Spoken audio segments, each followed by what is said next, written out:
What's the thinking about the change in during the electoral process? You think your current administration will stay in place, or will it change, or is it just So still? that's a good question. Judging from the polls and the kind of experienced political commentators, um, it seems a fairly fair chance that the government, the current government, will not get the 50% majority that is required for them to not have to enter into a coalition.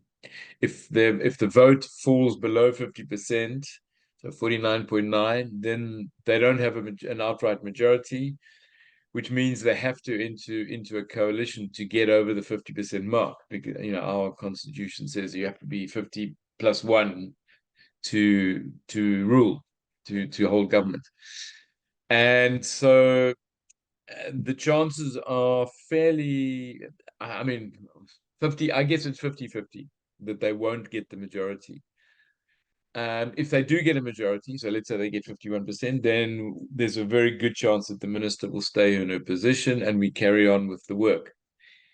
The chance that they don't get a majority, then they have to go into a coalition, and then there's a whole lot of different scenarios. The minister may keep her position, but it's less likely, because typically what happens when coalitions, they look to give away uh, not so important portfolios to the smaller parties.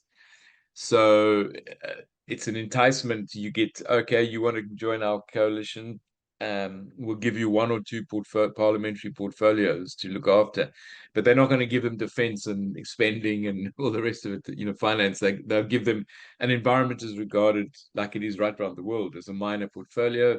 So that's, we fear, one of the ones that might well be offered up to, and then we end up with a new minister. Look, so what we've also done is, and I say we, me and some of my colleagues I work with, we've looked at, okay, so if it's this party, who are the potential candidates? If it's that party, who are the potential candidates? So it's not all doom and gloom, because there are one or two candidates within the opposition parties who have been big friends of Bloodlines and our work.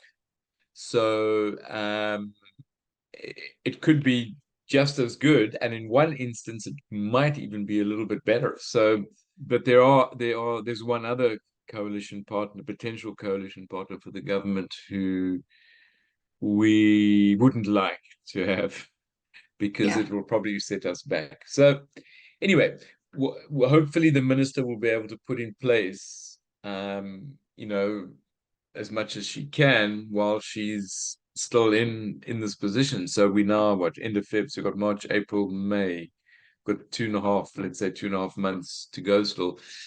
What we do know is that she, it's an important issue for her, because she's under, she's overseen the panel of experts, the decision to close down, plus the task team. So, I guess she would like to see, as much happen on this particular topic as she can get done, before the election.